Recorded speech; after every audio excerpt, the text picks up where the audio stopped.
Hello, my name is James Fotheringham, and I'm presenting my CTRAN data pipeline project for CS410 Data Engineering at Portland State University. Team is Java the Hut, but it's just a solo project, so just me presenting. So the purpose of this project was to take the data from CTRAN, which is the regional transit system for Clark County, Washington. Basically, every day, the buses travel along their scheduled routes, and then their locations are tracked by satellite data. So every 5 seconds, some GPS data is taken for each bus, and then that data is aggregated into a large JSON file. And so by gathering this data and doing some validation and transformation on it, we can create some visualizations of their speeds along each route. And this gives a really valuable insight into where the congestion is, and if possible, if there's any rerouting that can be done, or rescheduling of the buses to avoid those areas of congestion.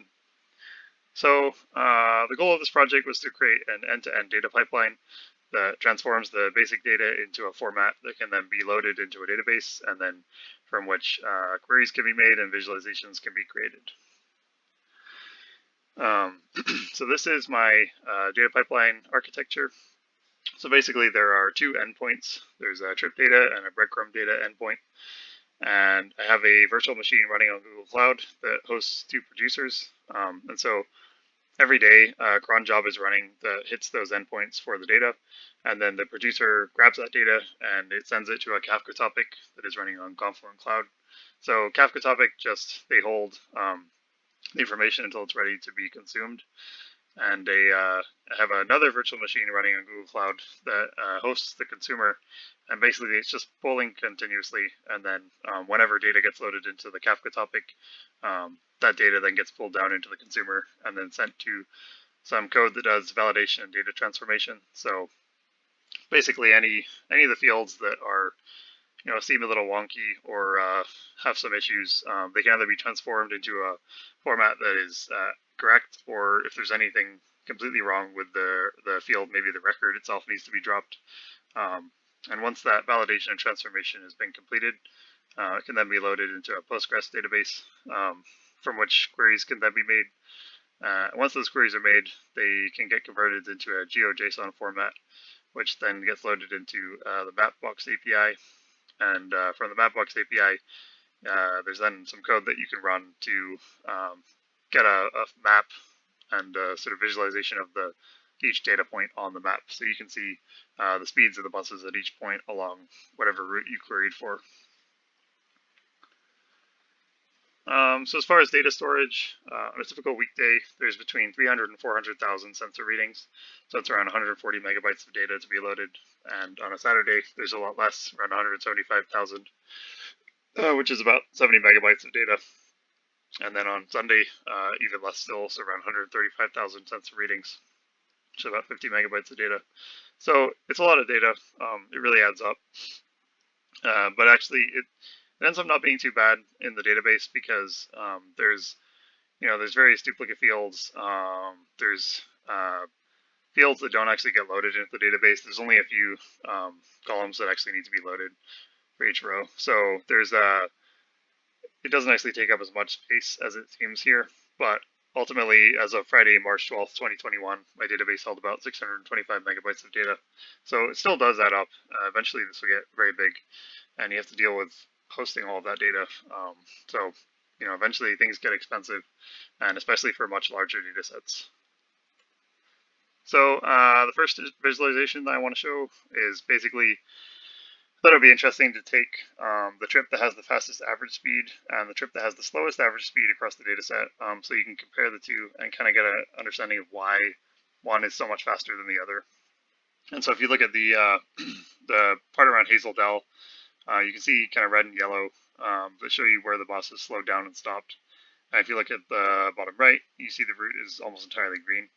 So I thought this would be useful just to kind of get a comparison as to which points are slowest, and maybe why a trip that is much faster is much faster. Maybe there's a way to route the slower trip along faster roads and speed things up, and avoid areas of congestion. And for my second data visualization, I thought it would be interesting to see which of all of the buses, which bus has the most routes assigned to it. So in this case, I think the bus had 6.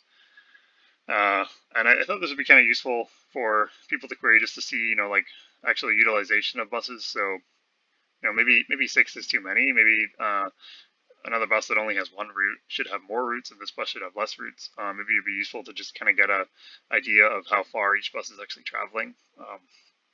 And I thought that would make for an interesting visualization.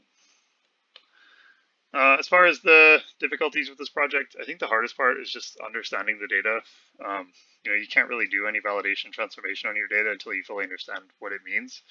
And some of the records have extremely high velocities. For example, like there's buses that were supposedly traveling at over 100 miles an hour, which is obviously ridiculous. And if you don't understand that data, then you're not going to understand that that needs to be fixed or removed. Similarly, with something like HDOP, which kind of uh, gives you a value that tells you, how high your GPS error is. So if it's a really high value, then your GPS data is totally inaccurate. And without understanding that, and without understanding the bounds that needs to be in, you may not know that your records are totally inaccurate.